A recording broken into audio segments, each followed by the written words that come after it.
Yes,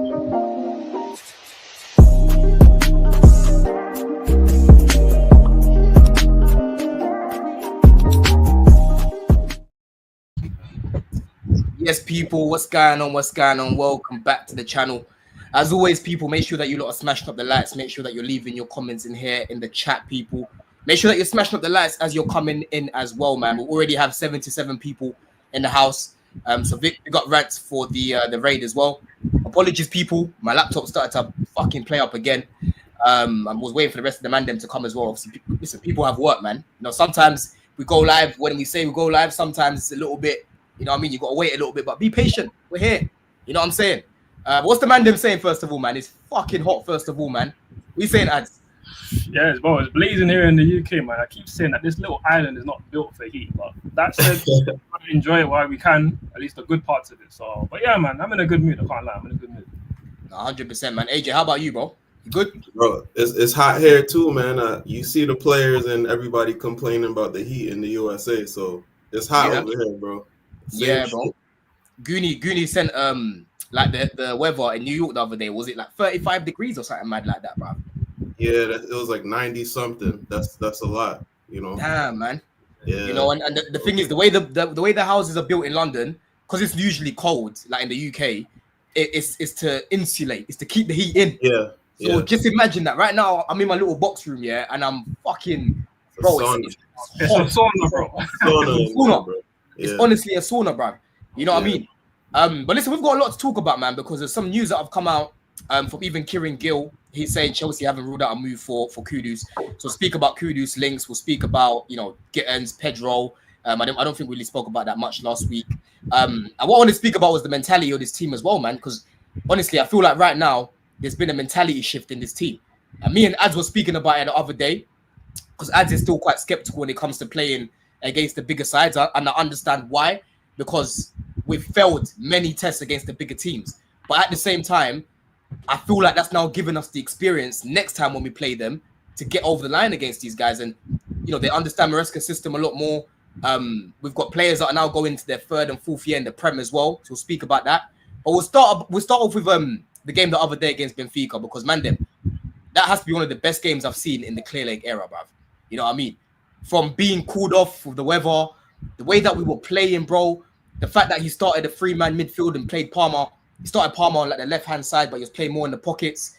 The way that we were attacking these teams, because Benfica in the Champions League, let's not forget that. They're not a Mickey Mouse team. You know, they just beat Bayern as well, innit? Yeah, they beat Bayern top their group. Yeah, they had top their group. In the Champions League as well. Like, they're a good Champions League team. They're a good team, bro. You know what I'm saying? So the fact that we managed to compete against them, and the fact that we were the better team against them as well, right? It gives me a lot of, you know, hope and optimism into the season, especially going into Champions League, right? These guys are young, but they're experienced players. They beat the winners. Di Maria is a winner. Otamendi is a winner. These guys are experienced heads, but they couldn't get near these guys, bro. You know what I'm trying to say? But what really impressed me about this game is the way that Maresca set up. I feel like the in-game management was spot on. I feel like the way he set the team up as well, having Palmer sort of going into little pockets, with Cucurella overlapping at times. Enzo and Caicedo were helping out to screen. The defense I thought was good as well for the most part. Benfica only had one chance really in the whole sort of 90 minutes that they should have scored. Other than that, most of their chances came when they got a man sent off because they were countering us. Yeah, most of the time we were the ones that were pressing them. You know what I'm trying to say? But Ads, what would you say about the game against Benfica the other day, man? How did you feel after that game, bro? Felt fucking tired. I mean, I felt asleep because it was a mad thing, bro. Again, 4 minutes to go, and they call off the game. It was just a mad thing, bro. And then for like 30 minutes afterwards, like I'm looking at the weather, it's like it's calm. Like you could have finished the game. So it was crazy. Obviously, then we have to come back hours later. It was a whole mad thing. I even missed it, bro. Like I fell asleep because I was meant to like take a nap after that game in it to then watch the UFC later on, which was crazy as well, by the way. But it was a mad thing. And I ended up waking up on my phone. I see the notification that this game was going to extra time. I'm like, holy shit, what the hell was happening here? Unfortunately, I tune in and I see we're 4-1 up, so it was calm in it. Obviously, I've gone back. I watched what I missed. But even so, the whole game up until the disruption, we dominated. We were by far the better team. And again, in context, we're playing against a really good team, right? A good Champions League team, respectable Champions League team. And we know our record over the last 2-3 years in under Clear Lake has been abysmal in big games. We don't really beat big teams like that. The 3 top teams in our domestic league, we ain't beat them. We barely got close to really beating them. We've competed. Most of the games are quite close, but we just don't win. And that's my issue with this team is we don't often win those big games. Again, Dortmund in the Champions League a couple of years ago under Potter, we won that. And that's really about it. Again, Tottenham, I don't count that. We always beat Tottenham. And then United, a horrible United team, we've only beat them a couple of times, but even those games are usually a struggle. So that's why going into this, we're the better team on paper. We have quality players, but again, I look at their experience and our record in big games, and I feel like, are we going to get it over the line? And again, performance-wise, one of our best performances this calendar year in a while. Pretty much if you want to count the whole season, it was top. Should have been 3 or 4-0 up first half. We were peppering them. And they made some great saves, some goal line clearances, which were fair enough. Also, our lack of clinicalness in the final third, Cucurella missing big chances where you could have done better, or cutbacks, the lap, I wasn't impressed. Like, these kind of things should have been better. So, again, overall, I'm happy with the performance, and I'm happy that we got it over the line. But again, I'm a bit just frustrated that we didn't convert a top performance into like a big win in normal time, because our only goal came from a moment of top individual quality from my man, Reese James. Don, tell me now, does he exist? Tell me, does he exist now? Oh, listen, I told you already. I've got to see this guy for at least 3 months for me to actually start saying Reese exists again. And he's been fit for a long time, right? Maresca, you got to give the guy props. The way he's used him has helped him to stay fit for this long, bro. And I'm telling you now, Reese appreciates that, because this guy's career was looking long. Like, he's having to keep apologizing every other month because he's getting injured. And it's frustrating for a player like him because he just wants to play. Because he's one of the best fullbacks in world football, if not the best. And I'm going to keep saying that. Maybe he hasn't got the catalogue of games because of fitness, but this guy's repertoire is top. And again, he proved it, pulling out a clutch goal like that when you're scoring an inch-perfect free kick from that distance. It's crazy, man. So again, big up to him. You know what's so funny about that? Before we go to the next spot, I just had rants trying to cook me about that free kick, saying, it wasn't even a good free kick, it's more the keeper, and saying things like that, And I'm like, broski, the keeper's positioning wasn't great in that for the goal, right? But end of the day, Reese's IQ was even better, because in that situation there, the keeper probably thought Reese was going to cross it, but Reese realized there's a little gap there in the near post. Let me get it there, And the power did not allow the keeper to get anywhere near it. They showed the angle behind the goal, and bro, the accuracy was mad. I was watching it with my girl, and I'm like, bro, look at the accuracy. You know what I mean? I was like, yo, it bounced right next to the post. Like, it was right in the corner. Like, it got faster as it was traveling, bro. It's one of the best free kicks you'll see for a long time, bro. Like, it's quality. Top quality. Top quality, bro. But go on, you were still saying more, bro. Yeah, no, again, I was just happy with that. We won. We won a big game. Again, big up to the subs is what they came when they did their thing. Yeah, okay, we can save 10 men or whatever, but at least we got it over the line in the big game. So I can't say that, I don't like our record in big games. Then we win a big game and I don't give us credit for doing it. Did it. So big up to the manager, big up to the subs. And Kung Fu again, looking lively. Dewsbury Hall. Jimmy's favorite player now, Neto, apparently. Yeah, man. Hey, chat to us about Neto. Before I come to AJ, chat to us about Neto, bro. Because you see, even there, you couldn't even look at the camera as you said his name. Neto, man. Shameless. You know what it is? On my life, God is my witness. I wanted to wipe the slate clean with Neto for the postseason going into next season. But then Jimmy, every single second, like, Neto this, Neto that. And it's like, you know what? I can't drop the agenda yet. I can't drop it. And now he's turning up in it. So it is what it is. But big him up, because he's doing his thing in the World Cup. So long way that continue, because this isn't enough for me. This is a great performance, but I need us at least in the semis and give us playing there a proper game. Palmeiras and Esteban, they need to get smoked. We need to why he's got to step up to this level in it. So I'm happy with that. That was good. We got the players, but we got to go do it without Caicedo. But we have to get it done. No doubt about it. Your mic keeps going in and out, bro. Have you got a fan on? Yeah, bro. Sauna here, bro. I can't lie. It's probably the fan, bro. Because it's like it's sucking in the voice, bro. You know what I'm saying? Yeah. But big up. But yeah, I saw that out. I said sucking in the voice. That's not a pause. But I said big up Lord Tavistock for this as well. He says, just as we have high expectations for the players, we have high expectations for the fans. Anyone who fell asleep is no longer proper Chels. Hey, he's getting onto you there. You know what I'm saying? But how about you, AJ, man? What did you think of the game? What did you think of Palmer on that side as well? Because we've seen this system before with Felix, man. Remember when we played against Leicester? Felix was going into the little pocket, and then you had Cucurella that was overlapping. You know what I mean? Bro, we have seen it before, bro. Bro, I've been waiting for some overlaps on this team for like the whole year, basically.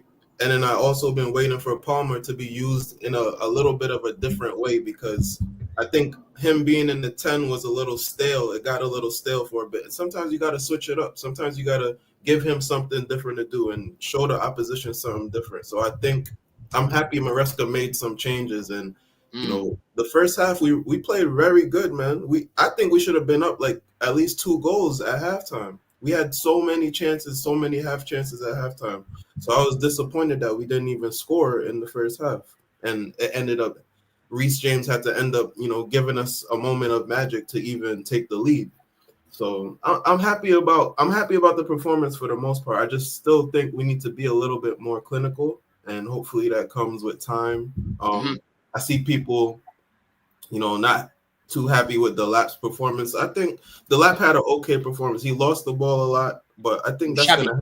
Yeah, he couldn't hold on to the ball. It wasn't sticking, but it's gonna happen, and he's gonna get better. But you still see the areas of the field that he gets into and the havoc that he causes defenders. You know, we weren't getting that from Jackson. You know, we get cleaner opportunities with the Lap as our striker, and that's what I like. So 100%. Yep. I think the Lap was poor in this game, to be honest. I thought he started off all right, but the touch was a bit shabby. And that's something that I'm not really used to seeing when I watch him, because usually his touch is quite good. So I don't know, man. Maybe maybe it was the heat or something. I don't know. It just kind of felt out of character, if that makes sense. Because the Lap usually his technique on the ball is quite crisp. How about you, Jim? What was your take from the game, bro? Obviously, the keeper made some good saves as well. Remember Cucurella, the goal line clearance, bruv. Yeah, the keeper, the strong hand. Even that Palmer shot as well. That was a top save, you know, because Palmer nearly got him. Palmer nearly done him there, bruv. You know what I'm saying? Yeah, I thought it was, barring Badiashile, I thought it was probably our strongest fielded squad that we could possibly play, if you want my opinion. And I thought we performed very well. We played the 3 in midfield again, Enzo in the 10, Lavia and Caicedo behind. I thought Badia was... I thought Badia had some scary moments. Obviously, he got injured a bit later. You know, to be fair to him, he ran with a hammy injury and managed to get the ball back in the box. So he done his thing. But do you know what I was concentrating more on? I know you're probably going to talk about transfers in a bit. It was more about this system that we're playing. It's a different system. If you look at how we alternate, and it's more aggressive than we usually, we used to seeing. I think they only had 1 shot in 45 minutes, Benfica, in that first half, and that goes to show how well and organised we was, and on our game we was in that first 45 minutes. We asked Cole Palmer to play on the left this time, but it was clever what we did with him, because off the ball he went up front with the Lap, and it was like a 2. And that's what I think we might see with João Pedro. Obviously, we're going to talk about that later, but he pressed in, he pressed further up next to the Lap, which then you saw Caicedo, Lavia and Enzo sort of squeeze the space that they couldn't play out, and the defence came up to the halfway line, and it was really aggressive. But the most important thing that we saw in that game, which was different, was the fullbacks were overlapping. And Cucurella, how many times did he get in good positions? And the thing that this is the only criticism I have of Cucurella, and I think he's been great. When it comes to passing like these really hard passes along the floor into the box, he's great. You know, he's good at that. When it comes to crossing a ball into the box and finding a man, not good enough, bro. Like, not good enough. And that's not just him. Gusto is the same as well. The best person at crossing in our fullbacks is Reese James, and he's not fit enough. I think we're still being careful of Reese James personally to not see him going up and down like that. But Cucurella, there was one moment where we had 4 people in the box. Literally, we outnumbered them in the box, and he cleared every man. He cleared Neto at the other side, and it went out for a throw-in. I was like, "Come on, man!" Listen, we dominated the game. We played well. We've got lots to still work on in that system, and I think with some of the players we've brought in, I think that's going to be interesting to see how that system works. But we definitely deserve to win. And I just want to say, all of the refs that I've seen up to this point that have managed Chelsea games are fucking dickheads. They're shit. Dickheads. They honestly, bro, when you think about it, every game that we've played so far, the Enzo penalty that man should have got, that would have turned the game for us against Flamengo, because we go 2-0 up with that penalty, bro. Right, that changes the game. You can think of the Santos handball, bro. The defender had so much time to move his hand. The rule in this competition is if the ball hits you on the hand, it's a handball. So how can you go to VAR, watch that with your eyes, and say it's not a fucking penalty, right? And then you give the penalty to Gusto when Gusto is even harsher, because his back's turned away from him. no one jumps with their arm down. It's impossible. You jump with your arms up. Gusto might have been, it could have been a little bit smarter there, but you're not going to jump with your arms like this, innit? You know what I mean? You're going to jump with your arms. That is not Gusto's fault. That is not Gusto's fault. I'm not hearing it. I don't want to hear anyone say that's Gusto's fault. You jump backwards. You try and jump backwards with your arms like a penguin and see what happens to you, yeah? And then land on one foot at the same time. I want to see. Bro, you're going to block up your shoulder like ads. You're going to block up your shoulder like ads. I'm telling you, bro. But yeah, these refs have not been good. That's a crazy straight, but listen, I actually am gonna blame Gusto. Now, listen, should it have been a penalty? No. That happened in the middle of the pitch. Would it have been a free kick? Also, no, it shouldn't have been a penalty. The refs, I agree. However, why was he in that position? It's because once again he's caught slacking from a long ball in behind him. For me, his positioning, if it's better, he actually gets the header that he gets to make first contact on the ball. Because he doesn't read it properly, he's missed the header. The guy's got behind him, and obviously, if the guy heads it in, we would have cleared it anyway. So he's unlucky that it hits his hand. And my point is, don't say, "Oh, Gusto couldn't have done anything. He could have done anything better." He could have positioned himself in a way that he can actually get onto the first contact, but he didn't. Again, he was slacking, and it's not like it's happened just for the first time. It's happened multiple times in the season, multiple times in this competition. So we can't act like it's a coincidence. No, this happens to Gusto all the time, bro. The thing is, you can argue that his positioning. You can argue his positioning weren't great, but that doesn't mean that it's a penalty. Again, both a penalty. It was bad positioning for me because again, it's a set piece. Like, just look behind you. Okay, make another couple of yards, and then you're not in that position. But of course, once it happens, it's never a penalty, ever a penalty. 100%, bro. They need to change that rule. Remember the Prem were doing that rule as well, yeah, and then they changed it mid-season. I think it was when we went to the World Cup, right? They said, we're gonna change it because, like, I think it was the Eric Dyer. I was talking with my boy the other day. There was an Eric Dyer handball or something, and it got changed after that. But the Prem tried to run this same rule, and it just wasn't working. You can't be given handballs every time the ball just touches your hand, bro. That's just ridiculous. Yeah. You know what I mean? That's not stupid, but I think it's just for entertainment, to be honest. Like, it's just, I think that's where the game's gone, to be honest. Yeah. Well, then after that, we really turned up, though, didn't we? And then going into that extra time, obviously they got that red card, which was a red card, by the way. I think he got 2 yellows. He wasn't even on the yellow, that guy. He got 2 yellows. He got one for the foul and one for just talk. Caicedo got booked for talking to the guy about the foul. Like, bro, what's the world come to? Honestly, like, these men don't understand what Caicedo is, bro. Honestly, I'm starting to think it's a color thing now. I can't lie, right? They just he'll take the ball off a man. The guy blows, even in the Prem. The ref will blow the whistle, and Caicedo, you can see how frustrated he gets. He'll be like, "What the fuck? Like, I won the ball, bro." You know what I mean? Yeah. But I want to speak about this comment next year because I want to talk about the midfield, right? The way that we were building through the midfield. Tunchi, let me start off with your comment. It says any team that have a good high press would stifle us.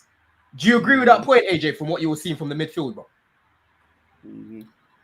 I mean, in general, I don't think so. I like, to me, that's just a random statement. Like, I don't believe in that type of statement. I think we can get stifled. It's not impossible for us, but we have a set of midfielders that are very good on the ball, especially Lavia in tight spaces. So I think, we can make shit happen, and build up. We did struggle against Flamengo a little bit, but that doesn't necessarily mean that it's just going to be that way all the time. Plus, we also played a different system. So I think you got to see it a little bit more. You can't just make generic statements like that and think that saying something. And look who we started in midfield against Flamengo. We started Reese in there, bro. So straight away, the balance in the midfield's fucked up. You know what I mean? It's fucked up. Yeah. I think I'll add to that quickly. I think what he's referring to is play with teams that have a obviously better quality in certain areas, not specifically better quality than us, but in terms of how they break the press. And if you beat a man or two in our press, the space is there. And the issue you have is the space behind the defense because they're so high up. And if you've got a quick forward line, then I think we do have we may find ourselves into a bit of a problem in that specific system because it's so aggressive. It's so aggressive. It worked against Benfica, and they just didn't have the legs to get in behind us further up. You know what I mean? But I would really like to see it against like a PSG. I hope we do get that far and we can play against PSG and just see how we alternate in that. Because when you're playing against players with a bit more individual quality that can twist the man and find a bit of space for themselves and then play a ball, it's a different ball game. 100%. I think the way that we counter press, is it's a risky tactic, but it's high reward. End of the day. Because the way that we win the ball back, even in this game, broski, it's not easy to play against us lot. I keep telling you lot, the defense being third best isn't just because of our centre backs and that. It's because of our fucking midfield, right? when you look at Caicedo and you look at Lavia there, the amount of times I was seeing Cuckoo overlapping and I'm seeing Lavia go into the left side to help him. So when we lose the ball, we just get it back. There was even a moment where Caicedo, the ball must have gone to Cucurella in the corner. It comes back on the left. Caicedo won it back. He done like a little lob pass to someone else, and then we won the ball back straight away within like 2-3 seconds of losing it, right? That's something that we can do when you play a pivot of Lavia and Caicedo, because you've got more protection. You know what I'm saying? That's when I think Maresca will allow the fullbacks to overlap more, because he's like, okay, cool. It's not just Caicedo there. I've got Caicedo and the Lavia. You know what I'm trying to say? You know what I'm saying, AJ? Yeah, I agree. And, I think throughout the season, a lot of us wanted us to play with a little bit more of a traditional pivot, because it would always be Caicedo in there by himself. So, that's a risk within itself, just having that one guy covering all the space. But now with, Lavia and Caicedo, it's a different dynamic.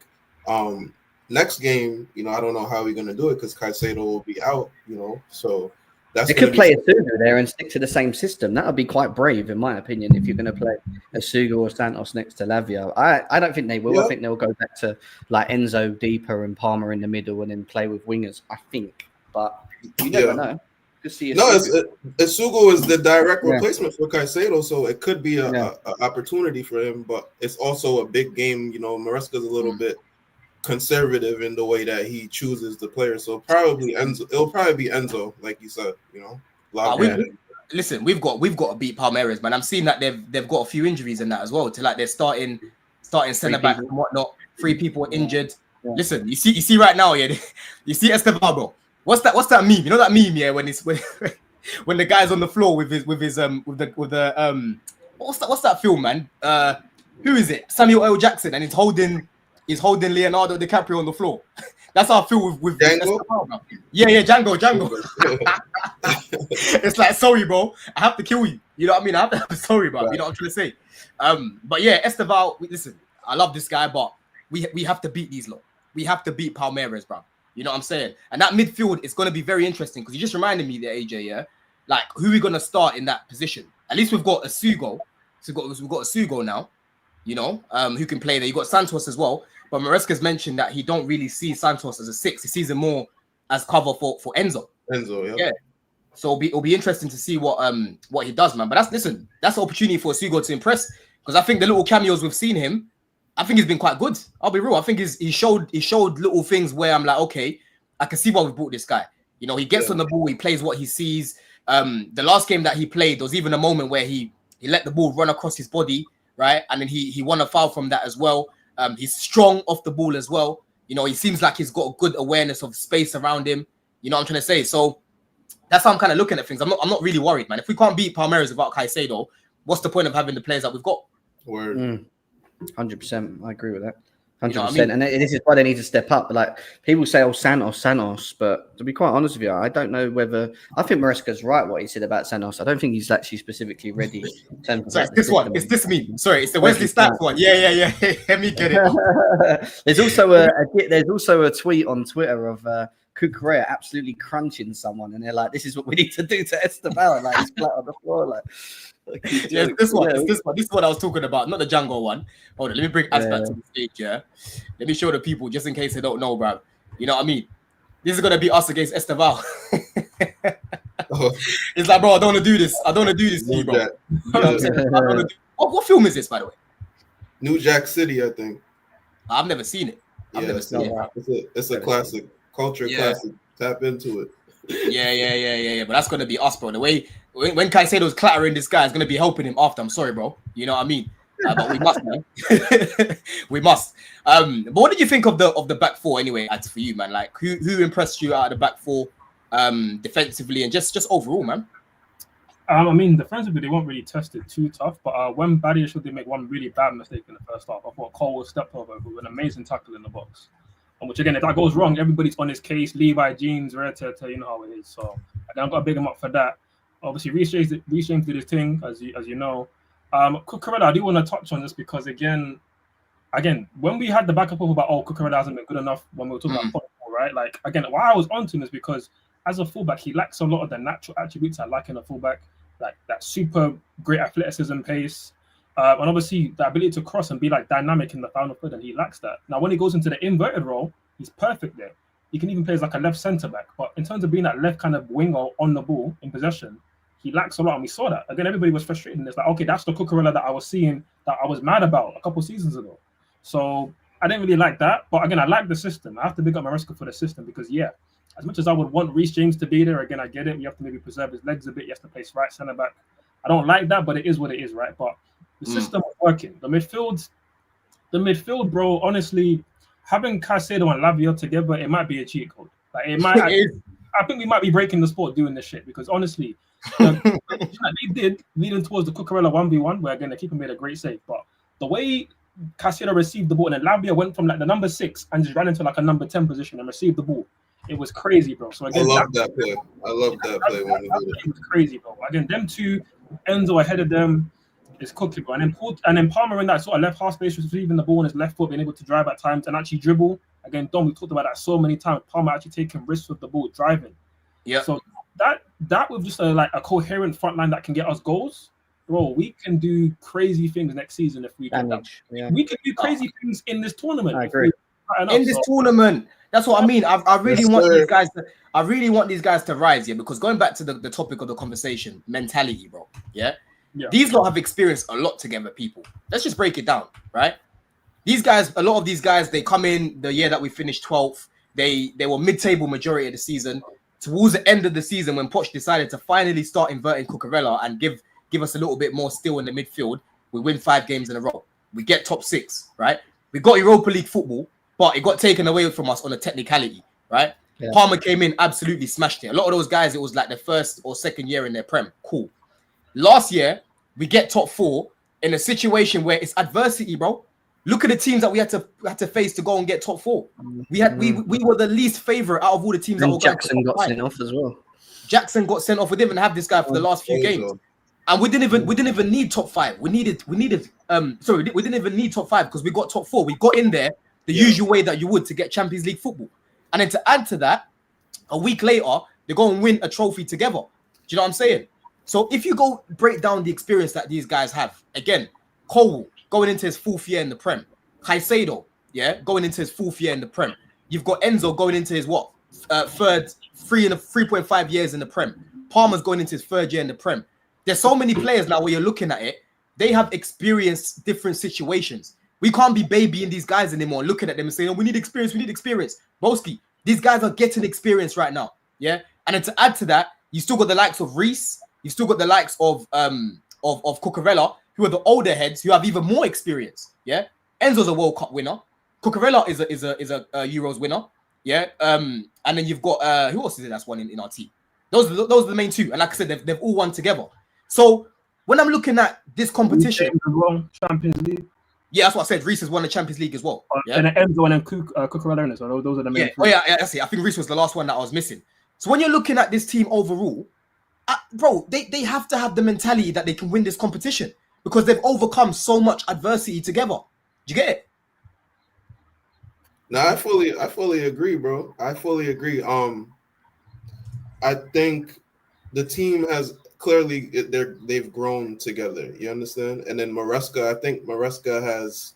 I still have my reservations about Maresca, even 3/4 into the season, because I'm like mainly the overlap in the fullbacks. I'm like, we kind of got to do something a little different because the attack started staling out. But I think, I'm glad that we're sticking with him. And I think, the transfer strategy, it looks like we're kind of getting the players that fit his type of football. So I'm just hoping that it all gels. Like, that's the key, that it all gels together, because people want experience in those established players because those are the players that normally help things gel together. But, there's many ways to do things. So hopefully the way that we're doing it, it could work together. Because like somebody said, Neto won Nations League. Neto been in the PL for 5 years. So Broski, he's got Premier League experience. That's what I keep saying.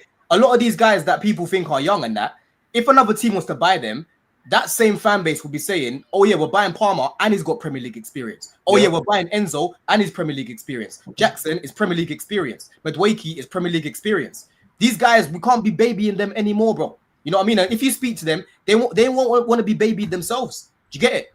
And then you've got what's his name? Reaper here says, why don't we win the major before saying the mentality has changed? Bro, that's a wrong way of looking at things, because if you go look at Man City, one of the first things that Pep started to win was the Carabao Cup, right? That changed the mentality of the team. They started to win the Carabao Cup, and that gave them the drive to want to win more. That was their first taste of glory. If you go look at what Mourinho won the first thing Mourinho won at Chelsea was the fucking League Cup as well, blood. You know what I'm saying? So, bro, you got to look at these things. You got to start from somewhere. You can't just be looking at the end goal. The end goal, yes, is to win majors, but along the way there, you have to be picking other things up. That's how you get experience. Yeah, that's how you get experience. But you have to experience different situations, not just winning the Prem. 100%. And then, I mean, I almost want to comment on this because I actually slightly agree with Reaper. Listen, I think it's changing. The mentality is changing. I think things are improving. And obviously, like you said, the experience you're talking about all counts for something. So it's adding towards something. But I don't want to go as far as saying it's fully changed. Like, I feel like I need to see more tangible evidence of that. I'm not saying it can't change. I'm not saying it's not been trending in the right direction. I think it is. But I feel like I still want to see more. Again, more wins in big games, for example. Like an actual consistency over a season. Because, again, how we ended last season, for the most part, was quite shit. Other than the last 7-8 games, cool. But from December to March, like awful football. We took a long time to turn around. So again, I'm not saying that hasn't been changing. I'm not saying things haven't gotten better, but I still want to see more before I say the mentality overall, big picture, has changed. Nah, hey, what's going to make you say that? I think for you, I think the main thing that you're saying is I want to get over the line against the bigger teams. Is that what you're getting at? Yeah, because it doesn't need to be just a trophy. A trophy is like a really big landmark for that, right? And that kind of proves the point. But I don't think it has to be a trophy to say that the mentality changed. Again, I don't rate this team, Arsenal. You can see that you can see their mentality change even without winning a trophy. Now they need to go and win a trophy because what is doing all that they're doing without winning any trophies? Second place 3 times in a row. That's dead. But again, for us, I'm just saying that I see a young team similar to what they were, and it's improving. And it's getting there, and it's getting more experience, and it's getting those I forgot the saying, but you get what I mean. They're improving. They're getting up. They're leveling up. But obviously, at the end of the day, I want to then see that transition into winning trophies because I don't want to be another Arsenal. I don't want to be another Tottenham.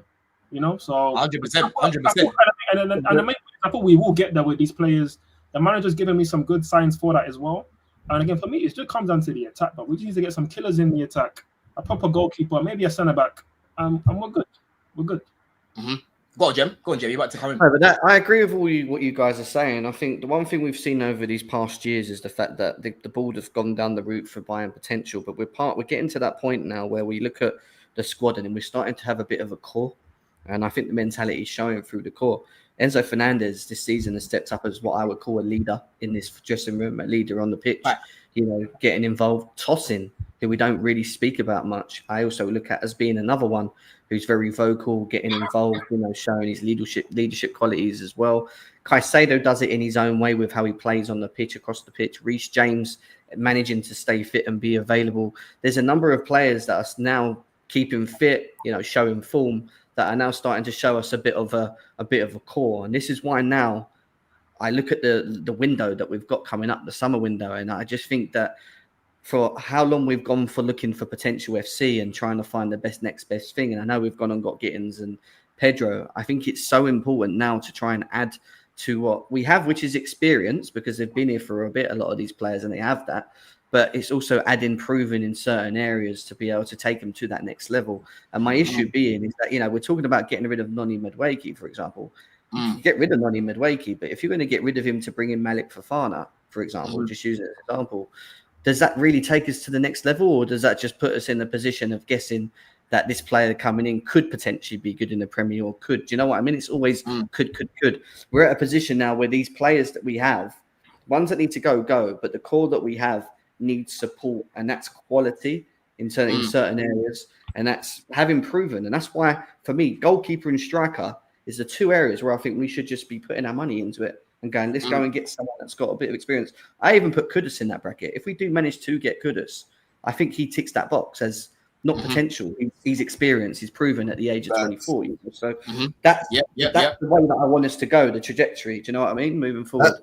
That's also why I was upset that we didn't pull the trigger on Magnan. Like, to me, like, we've reached this far in the tournament. It's like Sanchez hasn't really done too much wrong. He has a couple moments, but we should have just pulled the trigger on Magnan, because saving that 3 million is not really doing anything for us, that 5 million. So we should have pulled that trigger, and it would have bolstered the team even more. So the fact that we're not going back in for him kind of makes me upset. And I'm not really sure what we're doing with the goalkeeper situation, because it's not anything clear, but hopefully, we still do that deal. I think we still get a new goalkeeper. I'll be real. I think Sanchez, I've been giving him prop, in terms of how he's played. I'll probably say in 2025 onwards, after the little bad form that we had, he's been pretty solid.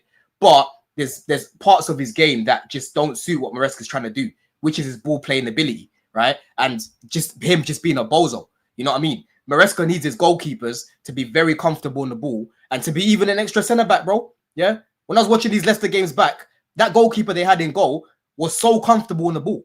He was so good on the ball.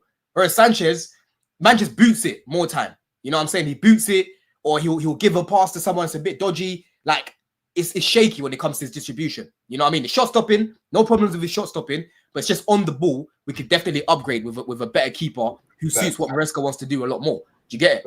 But with Kudus, again, let me read this report from Kieran Gill. It says Chelsea have not ruled out a move for West Ham's Kudus. The belief is the Blues would likely need to sell players before swooping for him who is available for sale this summer. What do you think of that tactic, Ads? Like, I'm guessing that person's probably going to be Madueke. Would you want to just swoop in regardless, or is it the right way to go about it, like to fucking, sell first before bringing this guy in? Hopefully my mic's all right, but I like Kudus. I think he would be an upgrade on the wingers that we have. Again, my idea would be to go and get somebody who's best as a left winger and then keep what we have, because I think Noni could go to the next level. He could, and I would want to give him at least one more season before getting rid of him. So again, I'm not like overly like we must do this deal, but at the same time, I wouldn't be against bringing in Kudus because he's just better than what we have. So yeah, it's just one of those situations where, again, I just have to wait and see if Noni's going to do what I think he could do. So I'm 50-50 in it, because I like Kudus. I think Kudus in this team would elevate to another level. Joe, it is for me. If we have an opportunity to improve this squad going into the Champions League next season, and like I said to you guys already, Kudus, for me, he's Premier League proven. He has experience. He's 24 years old. He ticks a lot of the boxes. The reason that I agree with Eds, I was kind of okay with Madueke staying for one more season. But if it's the case that Madueke goes because we have to sell, we know we're at the point now where we're looking to having to sell before we bring in. If it means having to sell Madueke to then have the opportunity of Kudus, who wants to play for Chelsea, come to our club, I think that's a straight up upgrade, in my opinion, in the wingers area. And I think it's something that we have to take, guys. I'm sorry. Like, we have to start looking at it and going. And I agree. Look, Noni Madueke, for me, he's annoying, because I think he's got a lot of quality. But I really do think that with him, it's a mentality thing. And I think he thinks he's already there when I look at him. Like, he's just that guy, if you know what I mean. And I'm not sure whether it's worth taking a risk with him to see whether he can do that, because he's got a habit of always going like that and that too much for me. And I don't know. It's too ifs and buts. If there's an opportunity to make it better going into the Champions League this season, I think we should make that opportunity. That's my opinion. I fully agree. I support Madueke on this channel. I think, like Jem said, he has a lot of quality, a lot of he can do a lot of things, but putting it together is his problem. I do think, though, if we can definitely get an upgrade on him, then let's do it. But if the player is he might, or he's a potential from the French league, I'm good on it. Let's stick with what we got. He's been in the club. He's, gotten better, but he has stalled out. To me, he's stalled out. But his first season and a half, I think he was, good. And then I think he stalled out over the last 6 months. And I think that's one of the reasons why the club is open to selling him, because he's not showing that improvement. And on top of that, if we could bring in a better player, why not do that? So I agree with Jem. We should, if we can get Kudus, Noni is probably going to be the one to go. How much does he go for, Don, by the way, as well? That's the other thing. Like, how much can we get for Noni Madueke? Because I'm thinking like 40, 50 mil between that. Maybe. It's just, can we get that money? Yeah, 100%. I'll probably say minimum 40 that you're looking Can you guys hear me? Yeah, I hear you. There's like a delay though. You hear us, Don? I think Don's gone, isn't he? Yeah, connection moving crazy because I tried to open another tab. Yeah, I think I'm back. I think 40. I would probably say between 40 and 50 million with add-ons. I think that's a good price. Yeah, it's just whether clubs are going to pay it. We've heard Newcastle and Arsenal are very interested in it. Not really keen on him going to Arsenal. Not going to lie, but in terms of Newcastle, where does he fit in Newcastle? Does he play off the right for Newcastle, or how would he fit in there? Because Gordon, he ain't going in front of Gordon, is he? On the left. So that would have on the right. Noni, He'll probably play on the right. Right. Noni's not a left winger, man. He's not a left winger. No. But Kudus has got for me. Kudus, if there's an opportunity, you get it done. Obviously, it seems like Spurs. Let me come back, man. Let me come back. Keep going. Go on. It seems like Spurs are also interested in him as well. The price, the valuation for Kudus is 60 mil. Do you guys feel like that's a good price for Kudus if we can get it done? 60 mil.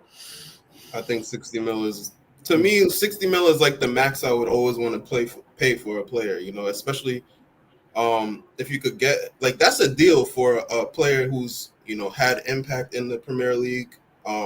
He's moving with it, you know, the Premier League tax that people talk about. He's moving within the Premier League, so you get that extra 5 to 10 million. I think 60 million is something that we could work with.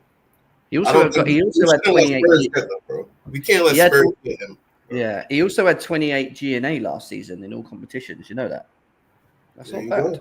You know, obviously. I thought GA wise, it could have been a lot more. I feel like he had a lot of time to hit the post, and again, West Ham weren't great offensively last season, and I feel like still watching him, he was better than what the stats show. So if 28 GA is what I thought he had in a kind of mid-season, like in terms of stats, then I can imagine what he could do in this system. So I think if the trade-off is 60 million for Kudus, and then we sell Noni for 50, I'm not mad at it. My only thing was just like, okay, are we going to really get Kudus on top of João Pedro, Delap, and then a left winger? Because that's a lot of attacking reinforcement. And I thought that maybe we don't want to do too much. But if it's that for Kudus, Noni's out the door, and we still get a left winger, then I can't be mad at it because I'm the one wanting a revamp for the attack. So, and I feel like we need it. I feel like we do need it. No, 100%, man. I think with Kudus, people need to realize, bro, like a lot of that season, you know, Lopetegui was playing him on the left. Like West Ham stunk of shit, bro. Yeah, they stunk of so much shit. Like I'm from East London, innit? So I've got a lot of friends that are West Ham fans, yeah? And I speak to them weekly. You know what I'm saying? One of my close boys from primary school is a West Ham, big West Ham fan, yeah? And he was complaining to me weekly, bro. Lopetegui, the way he's setting the team up, it stinks. And when I was watching Kudus, I could see this guy was not enjoying his football. There was zero cohesion, zero link up. But if you go remind yourself of what this guy was doing at the bridge, when we played them at the bridge, yeah? He clipped us. Bro, this guy was running past people, yeah, like they're not there. You know what I mean? And that's a profile that Chelsea don't really have. Because we're getting rid of Felix. Nkunku's not really a ball carrier like that. Neither is Palmer. You know what I'm saying? We need someone like a Kudus. We need someone like a Rodgers that's going to get the ball and help us break down these low blocks. We spoke about Josh Achimpong last week. Look at what he was doing last week, bro. We haven't got anyone like that really in midfield. Kudus will give us a different dimension to our midfield, bro. You know what I'm saying? That's what I was about to say. You know, I was going to say the biggest thing for me with Kudus is being at home, low blocks. He is the perfect weapon for breaking down low blocks because he's so good in tight spaces. If you watch him in and out, left and right footed, he can get in. You know, he can make something out of nothing. He naturally attracts players, and that's what I love. I love wingers that attract players because they're a danger. They're skillful. You know, that creates space for others on the pitch who are next to him. Palmer, Enzo, whoever, Delap, do you know what I mean? I think he's going to be, in my opinion, I think he makes more sense than João Pedro. I know you're going to talk about Pedro in a second, but I think he makes more sense. But then I get why we got João Pedro, but I'm still like that with it in terms of I think he suits the system, but it's just how does he fit, right? More than anything. Let's talk about Pedro. Let's talk about Pedro, Jim. How do you feel about that signing, man? I was like, I don't think it's a needle mover, but I kind of think I've always thought he's a good player. Like, I don't think he's a bad player. The only issue with him is how he fits in this Maresca system. And it's very weird that when you look at the last game against Flamengo and Benfica, we played this system where, you know, we're playing very high up the pitch. I mean, using the left winger as like a striker as well off the ball. So I'm thinking, are they doing that for João Pedro so that we have two up front, João Pedro and Delap? Which I think, if you're going to do that, that's a problem. Having them two in your face for the whole game is going to be an issue. So I can see that in that system. It's just what I don't want to see is João Pedro being a touchline winger. He's not able to take the ball and beat 2-3 players and have that burst of speed to be able to create like that. And then we're talking about, oh, well, he can play in the 10. Who's he dropping? Is Palmer now going to be getting more of a rest? Now we've got João Pedro. Is he going to be sitting in behind the striker? So for me, it's about like, he's not a bad player to have. It's just how does he fit in what we're doing? How is Maresca going to solve and utilize to get the best out of him? Because he's very good on the ball. He's neat on the ball as well. He's good at linking play. He's good at making that final pass, and he's very good at sort of arriving in the box. He's not the guy that takes the first shot. He's the guy that comes in on the second and then bang, he's there. Do you know what I mean? Sort of thing. That's which you need. He crashes the box quite well. So I don't know. It'll be interesting. Me, Don, you there? Everybody's connection fucked up. I'm still here, but I think my camera just keeps freezing in it, bro. So yeah, my laptop's dying. Yeah, bro, it's the heat. It must be the fucking heat, blood. I swear down. The heat's still in my MacBook, bro. I touched it, bro. It's on fire. Man. Hold on, man. Let me fucking come back, man. Fucking cook an egg on this thing, bro. I don't mind going on Pedro. Yeah, I don't mind going next to Pedro. I think everybody can still hear me all right in it. But yeah, Pedro, listen, I like JP. I've always looked at him, Cunha slightly as well. I've looked at these guys as like similar in profile to a Jackson. And I think with Pedro, again, he's obviously, we know that he's got, I don't need to search this up. I know that he had a good academy upbringing in football. He technically is quite clean. Again, he can play false 9. I think he's decent up there, but I think he's more like a 10, which again is good backup for Palmer. Can obviously do a versatile role up front. And in this sort of left striker kind of role that we've been seeing Neto play and then Palmer play, he could obviously cook there too. So it's a good signing. It's decent money. Again, I think for João Pedro, it's good money. I think it's just decent in terms of if he's going to only be a backup, then 50 million is a bit pricey for kind of a backup player, but I think he's good quality and what we need, given that we're going to be challenging in the Champions League. Because again, for all the optimism that people have about this team, the midfield, the manager, Palmer, etc., and our defensive record in the last, 3-4 months, all that optimism is great. But I think one big thing about next season that, still concerns me is we've got to now compete on all fronts, like Champions League, Premier League, week in, week out. There's no B team, A team nonsense. There's none of that. And obviously, what we saw in the most congested part of the season for us in December was our form fall off a cliff. It was great, and then all of a sudden we started playing games multiple back-to-back, week in, week out, and it wasn't the likes of what Southampton and Leicester. So we started playing decent Premier League teams back-to-back, two games in a week. We struggled. So I really need to see us do that well this season, even when we have Champions League midweek as well. So listen, for that to happen though, you need players like your Pedros to step up. You need whoever's going to be back up for other players to step up in the league. So that's the thing though. That's the thing though. Again, this goes back to experience, right? When you work a certain job, don't even just away from football, people. Yeah, even driving. Let's say you're driving now. Yeah, you're driving for 1 week. There's something there where you're going. You don't check your blind spot. You nearly crash into someone. So next time oh shit, I gotta check my blind spot before I crash into someone again. Then the next time when you're doing it, you're gonna check your blind spot first and say, all right, cool. That's because you're gaining experience, right? Maresca himself has spoken about how this was his first time managing basically 2 sets of games in a week. He was learning. So now he's actually got experience of doing that. So he will know where he went wrong. Yeah. A lot of these players will know where we went wrong. That's why I'm looking at that Christmas period. They'll know where we went wrong. And they'll want to rectify it. You're only gonna learn in life, from experience. It's as simple as that. It's as simple as that, bro. And for me, they've overcome so much adversity. There's been so many things that have happened. And when you look at the season, you're like, do you know what? I'm kind of happy not happy, but cool, that happened, but you've got to learn from it now. If you're not learning from it, that's when it becomes a problem. If I'm seeing Maresca not learning from it, that's when it's a problem. If I'm seeing these guys around Christmas time, their mentality shit, it's a problem. If I'm seeing Maresca running away saying we're not ready to compete, it's a problem. All these things that you did wrong last season, you need to rectify it this season, bro. Because this season we need to fucking compete. You know what I mean? We need to fucking compete, bro. I don't want to be just in a top 4 battle on that. No, let's fucking compete. Yeah.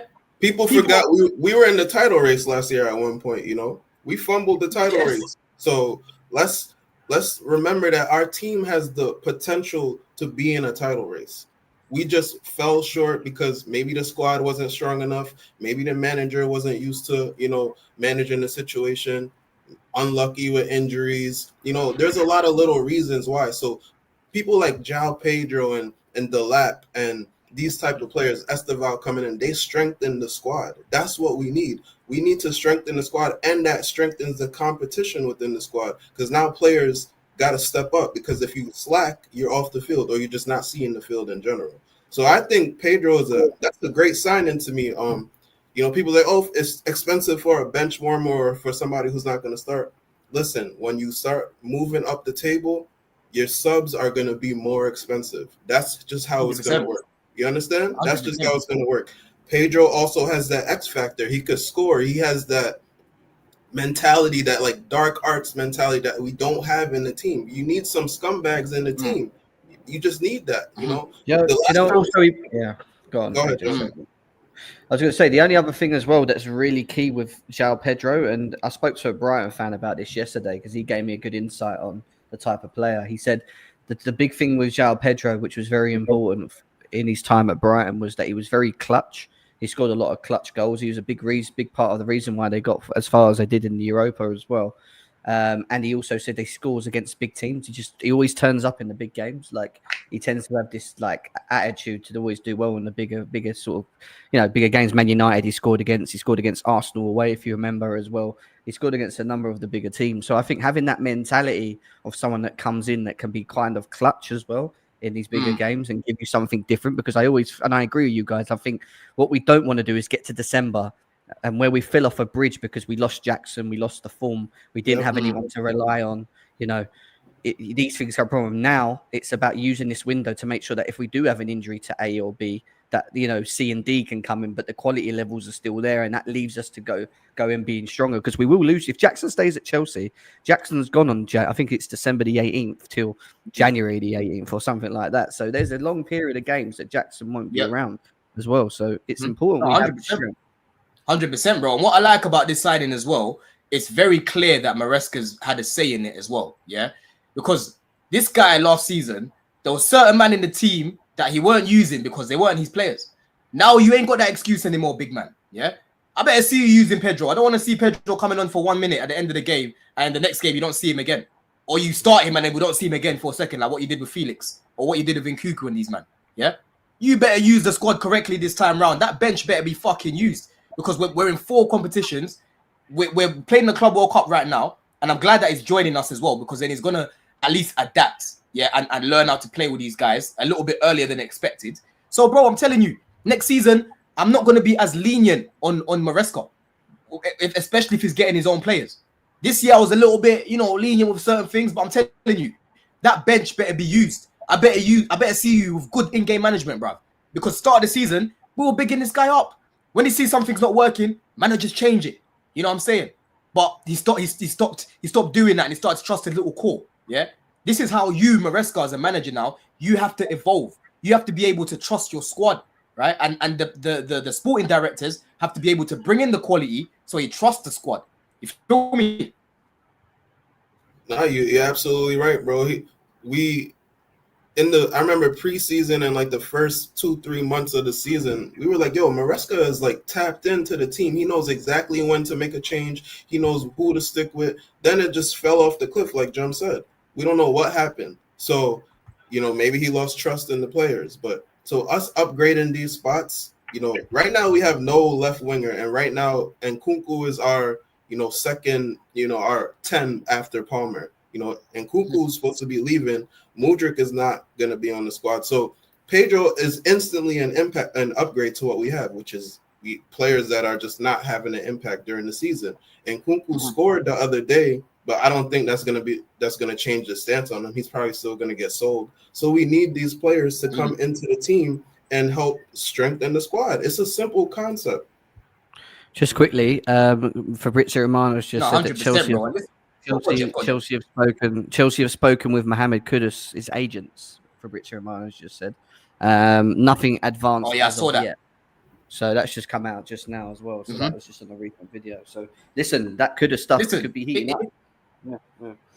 Broski, if we want Kudus, we'll get him. I'll be so real. This guy literally said yes to Chelsea. His agent has already spoken about it. He said yes to Chelsea, but Chelsea they lowballed Ajax because the whole thing with Caicedo was focusing on Caicedo. We could have had this guy. He could have been playing for Chelsea already.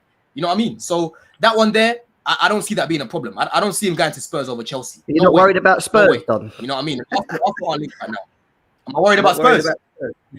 You're worried about Spurs? Bro, the only way Spurs get him is if we fucking dilly-dally and want to sell first. Like Andrew said earlier, I would still bring this guy in and sell Madueke. Like Madueke's not gonna have teams that aren't after him. Like there'll be teams there that want to buy this guy.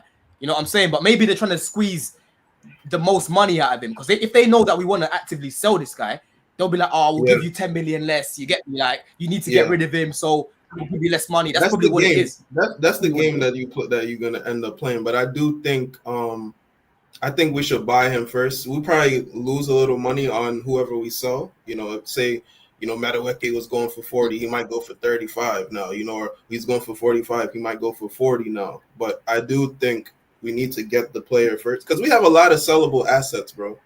Like, we have a list of 8 players who are possibly going to get sold. So I don't think money needs to be a problem. Then on top of that, we end this Club World Cup bringing in money. Like, we need to get the business done. That's what we need to do. It does also add on to say that based on what we will only properly move for Kudus if we can sort out some outgoings, or B, he gives us a full buy-in. CSD do not want to bid him more and have a maximum valuation as well. So we're not going into a bidding war, and we have to, as I've been saying anyway, we have to try and move some players away, man. We need to get some players out of this club, which could be an issue for us. To be quite honest, I think Don's frozen again, so it's just me and you, AJ. I'm still here. I think are you still here as well? Yeah. I'm here, bro. I'm here. What do you think? I think Madueke goes to Newcastle, bro, because I see that Newcastle done missed out on all their targets. Oh, it'll be a knock-on effect. It'll be that's an easy pickup for them right there. It is, but it's Chelsea accepting whatever they're offered for him, and if we've actually had any real interest, we've heard Newcastle and Arsenal are interested, but we've not heard, they're willing to put a fee of X amount forward for Noni Madueke. And this is where I'm a little bit worried with the Kudus deal, because if Tottenham just walk in and go 60 mil bang, West Ham need to start buying. They can't buy players until they sell. So they might just accept the Kudus deal because they've got the money there. And while Chelsea are sitting there going, well, we want him, but we need to get rid of A and B. Do you know what I mean? They're not going to wait around for us. Do you know what I mean? It's just. Can I just say to that though? Again, we have to also realize that, or not even realize, we have to also accept that the players play a big part in where they want to go. Like, we know player power is at the peak of it's ever been. So for somebody like Kudus, I don't know. This guy don't like Tottenham. Like, I've seen this guy play against Tottenham. I know he don't like Tottenham like that. I know cool they won the European trophy, but they ain't got clout like that. So I think Kudus would want to wait. If he knows that there's solid interest from us, he would want to wait it out and see what he could do to get a move to us. And obviously, on the case of Noni, I mean, I think Newcastle would be a good move for him in his career. But at the same time, knowing Noni, as much as I know him, I don't know him personally, but just looking at the player, I know he don't want to go up north like that. Like, I know he loves London life too much. So it's one of them where he might just want to dig his heels and not want to really move up north like that. So we'll see with it. But again, the more we talk about it, the more I'm like, you know what? As much as I do like Noni, I need to see this attack upgraded. So by any means, even if we got to cut some money on what we could sell with Noni, get Kudus in, get me some upgrades on this attack because we need it. We need it. And Kunku and Noni that's the low hanging fruit for us right now. I mean, I don't know who's in for.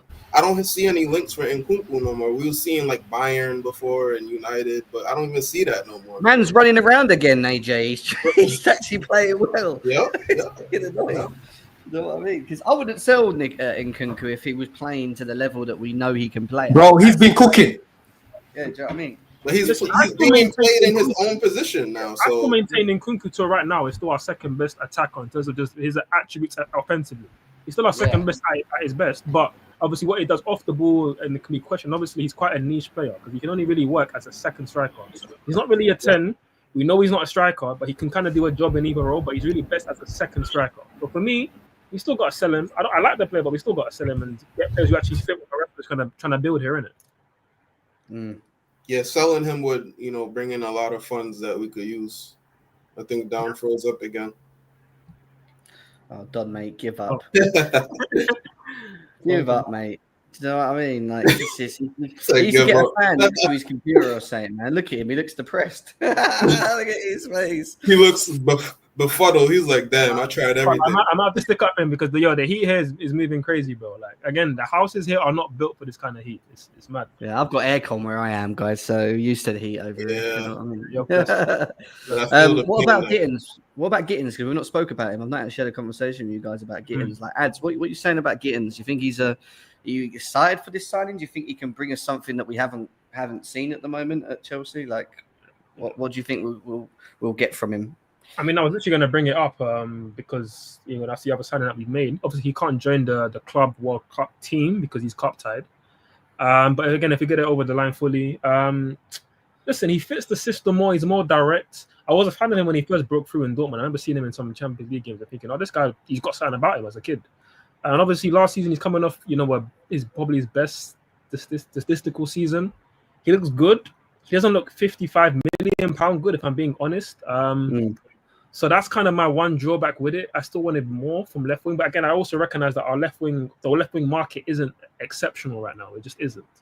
So is he a better fit than what Sancho would be for this system? I guess so.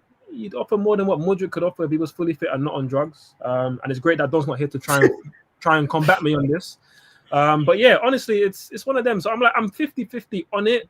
I hope he can bring us something really good because we need something down that left-hand side, man. We need it. So I'm open to him proving me kind of wrong and being like a really big signing for us. But at this moment, I just see him being as, okay, he's going to be here. He's going to be decent. Give us more or less of kind of what we've seen with the likes of Noni and Neto in his first season. Do you not think that like his profile is kind of perfect for the Maresca system? You look at him from a stats element, and he's like, if you look at his percentiles on dribbles and shots, for example, and off the ball, he works. I mean, he's one of the best wingers off the ball in terms of working hard as well. Do you not feel that he's like, in terms of them stats alone, that kind of makes him a perfect fit to this style that we're playing at Chelsea as well? Because we haven't got someone that's like a great dribbler.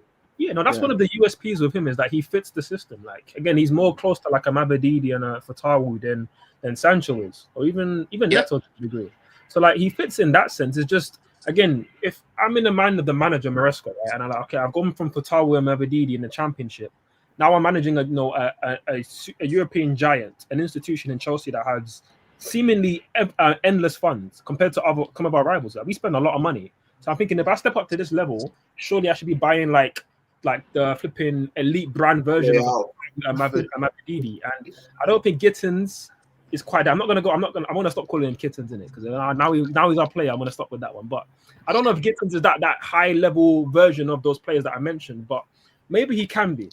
And that's what the project is right now. We're just trying to get players who are going to maybe be that version of, the players that we have right now. Yeah, I mean, listen, when you look at the fact that Bayern Munich wanted this guy, they literally tried to hijack him last minute as well. That tells you what you need to know about this player, bro. He's highly rated. You know what I'm saying? It's not just it's not Bournemouth trying to sign him. It's not like a Jackson where it was a Bournemouth trying to sign this guy. It's literally Bayern Munich. They went from Nico Williams, and the next guy on their list was fucking Gittens, bro. You know what I mean? And when you go check a lot of the underlying metrics in that, bro, this guy's up there in terms of dribbles completed and that. That's what we need in this team in terms of the wingers, right? The wingers that we need in this team need to be similar to Fatal, need to be similar to Mavrididi. Because I still feel like people have only seen 80% of Maresca ball. We haven't seen the full concept of Maresca ball, bro. Maresca ball needs wingers like Gittens. You know what I mean? It needs wingers like Gittens, bro. I just want to see him, because I don't really watch the German league like that, and then I know there's a lot of stats and shit that's out on him, but I just got to see him in practice, in theory. I got to see him in training. I got to see how he looks on the field, how he dribbles the ball, how he controls the ball, how he deals with pressure, how he moves with the teammates. Like, that's what I got to see before I could judge him. I'm not doing this statistical judgment on these players, but I do see from clips of him, he can strike the ball, he can dribble the ball, he has decent size on him, so that's already big pause on that, big fucking pause on that. Physically, he. How does he know that? How does he know You know what I mean? Not waiting for him because he said some shit earlier, but it's all good. You know what he does do? What he does very well is in the final third, he's got what he has, what none of our other wingers have really, is the ability to be explosive and beat a man or two, and then create a bit of space for himself. He likes to cut inside and shoot all the time, and I like that because one of the things we moan about in this team is the fact that our wingers don't shoot enough. They don't, they don't test the goalies enough. They kind of like always try and look to make a pass back or too many touches. You know what I mean? So.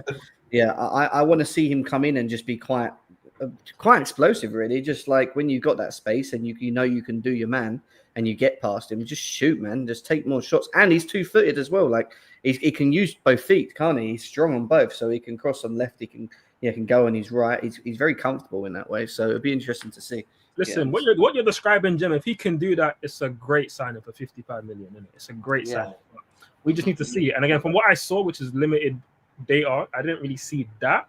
But again, I could be wrong. Again, I may not have seen the right games of him, and obviously I'm going to watch more tape. Now we're pretty much signing him, so we'll see. But again, to AJ's point, listen, I'm not just we judge players and we talk about them because of what we've seen, whether it's highlights or a game here or there. The scouts are watching these guys, daily. They're watching 90-minute performances of this guy and analyzing just the player. So if they're sure this is the guy, then hopefully it's the guy, and it's not like a Disasi or a Badia show. Hopefully it's like it's a Palmer, Hopefully it's going to be that level of, this guy is the guy, and we just see it straight away from day one. Yeah, no, 100%. I think for me, like I said, I'm looking more at profile rather than the name. You know what I'm saying? And when I'm looking at the profile, Sancho is a bigger name than Gittens, but Gittens is a bit better profile for what we're trying to do. Ultimately, you know what I'm saying? And I feel like Maresca can develop this guy. So when you talk about players that Maresca's improved, Caicedo's an example, Enzo's an example, Cole's an example. Yeah, there's players, there's examples here of players that Enzo Maresca's developed, bro. You know what I'm saying? And even with Delap, when he managed Delap for Man City, this guy was bagging goals for fun. That's going to be another player for me that I believe is gonna improve.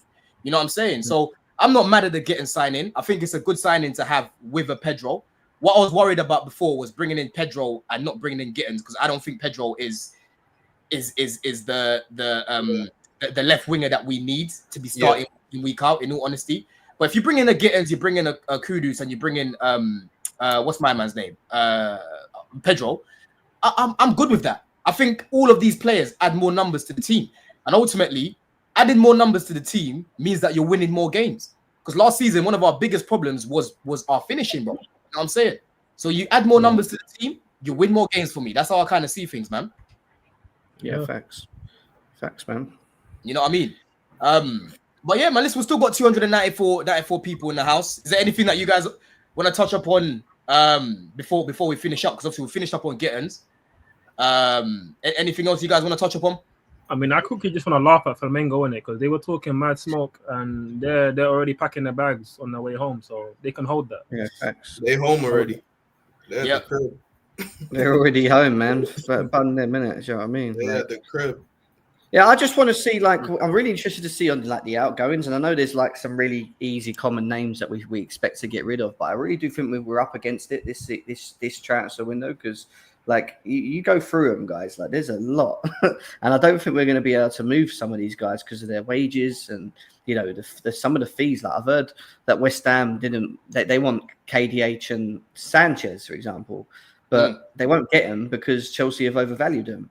Do you know what I mean? So we'd have to go back and look at our valuations and shit. And the issue we have is it's very easy as Chelsea. When Chelsea go out into the market and they try and get players, it's 10, 20 million on top of what the player should be. And because we have the money, we pay it. But when it comes to our own players, these clubs are just not doing it, And that worries me, that the later that July gets on and we're stuck with, say, Nkunku and Disasi, for example, and Vega and whatever, because we can't get them off the books, that will limit us actually improving the squad in certain areas. And I mean, that's, they just can't physically buy players if we've still got players on the books. And that's why it's so important that they get rid, because they apparently they want a centre back. Apparently they want a centre back, a winger, and I'm screwing the goalie. So who is that centre back? Yeah, 100%. I think we're going to do another show where we're going into the transfer rumors a lot more. Today we kind of just briefly touched up on things. But in terms of KDH, Jem, what we say before we finish up. KDH. This guy's KDH's biggest hater, man. Yeah. I don't hate him. I thought he scored a very good goal against Benfica. I just don't think he's got no chance in this midfield, has he? Let's be serious. Unfortunately, like it's just too many numbers, and he will want game time. And if you're KDH yourself, and you're not going to get that game time anymore, especially if Santos is staying and Asugu and whatever, then you got to be looking at leaving. And Graham Potter really likes KDH apparently. So, we paid 30 odd mil for him. We could probably easily get the same and break even or something. I don't know. Yeah. I mean? So, No, I hear it, man. Yeah, but listen, I think he's done quite well for a minute, man. Big up Mickey for this super chat. It says, guys, why is this Garnacho link not going away, bro? It's easy to link us to this guy. Well, I haven't seen that in a minute. It came out today from Laurie Whitwell. He put Garnacho in there again, but it's just an old link. Yeah. Like, I don't see us buying this guy, especially after buying Gittens now and Pedro. Yeah, I wouldn't worry about it. I don't think we're buying him. How about you, Ads? You think we want to buy him? Bro, if somehow the medical happened, bro, I'm telling you right now, I promise you, he's not passing the medical. But I'm finding a way to make sure he doesn't pass the medical anyway. But like you said, bro, Gittens is here, so we don't need another left winger, man. We don't.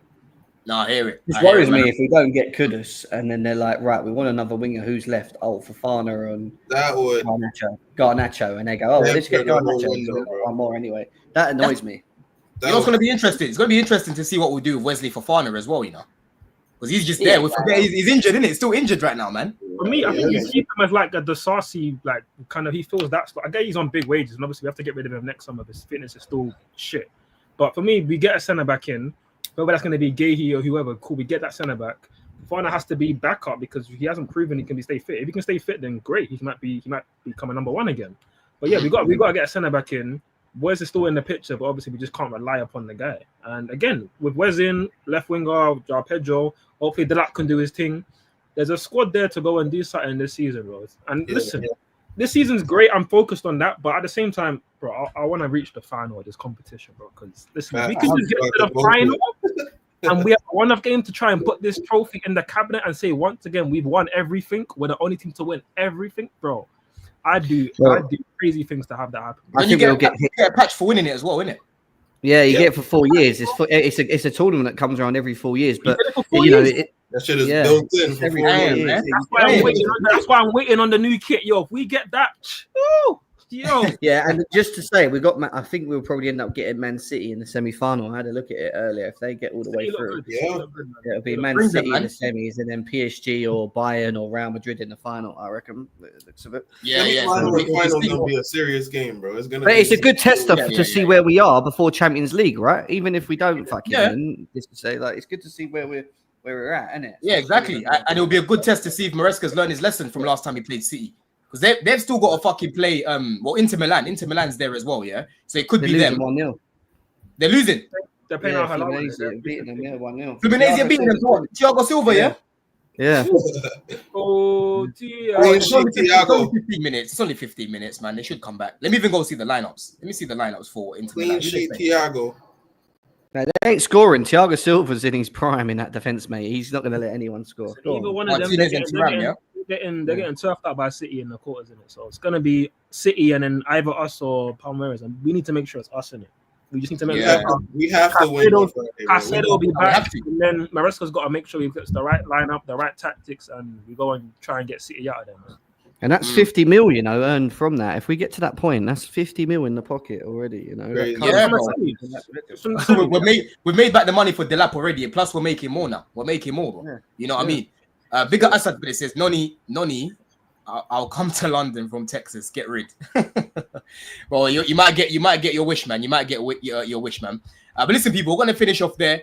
Still got 291 people in the house. We had over 300 at one point as well, nearly 400.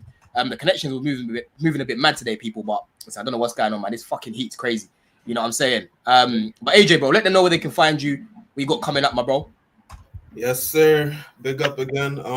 Find me on TikTok, NYC Chelsea Blues. I'm going to the game on Friday against Palmeiras, so I post some content. I did a vlog last game I went to. Linked up with Jimmy, Chavi, a couple other people who be on the shows and shit. So just follow me on TikTok and you see what's up, bro. Put the link in there. Put the link in there so I can just attach it so people can see. Because I'm gonna plug mine as well in a second. How about you, Jem? Got anything coming up, bro? I need to jump on the show. When you go live, I'm usually working. I'm waiting for all of you lot to come on the show. You know, I'm waiting for ads. I'm waiting for AJ. I'm waiting for all you. Yo, Jem, you go live when I'm going to bed. It's like 2 a.m. You know what it is? It's because I'm in Dubai, isn't it? It's so fucking the timing hasn't been great for me, Jem. When you go live, I need to get you.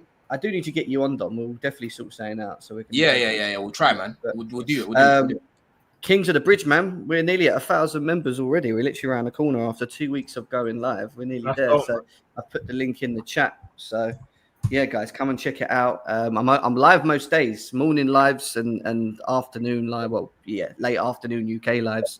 I'm on here. So come and find me over there. Just download playback and just put that in. Yep, 100%. You can see here. That's AJ NYC Chelsea Blues. You got Jem. Make sure that you subscribe and that you follow to Jem as well. How about you, Ads? You got anything coming up, bro? I mean, again, you can find me on Twitter there. Again, you know what it is. I'm just a professional guest. I'm out here. You'll see me on Don's channel. See me on Jem's channel soon. I'm trying to get to more games this season live at the Bridge, man. I'm gonna try and make that happen. Still. Especially if we're doing well, we're winning big games. You will see me there, bro. Again, we beat Liverpool. I was there at the very next game, bro, watching us get to a Conference League final. So that's where it's at, man. If Chelsea win big games, I will be there, no matter what. No, 100%, bro. Don't worry, man. I'll put you on. I'll put you on if I can, man. In terms of games, I'll be at a lot more games this year, hopefully. You know what I'm saying? But people, make sure that you're following me on TikTok as well, man. Don CFC. Make sure that you follow me on there. I'm going to be a lot more consistent in the coming season. And yeah, I've got some big plans for the show, people, man. So keep a lookout. There should be some new graphics and that coming by the time the season starts and whatnot. So yeah, on to bigger things, bro. Because like I said, the pod's growing. This pod does a lot of good numbers, man, on the channel. You know. Also, talking about football next year, I might come. Yeah. No, I was gonna say I might come back next.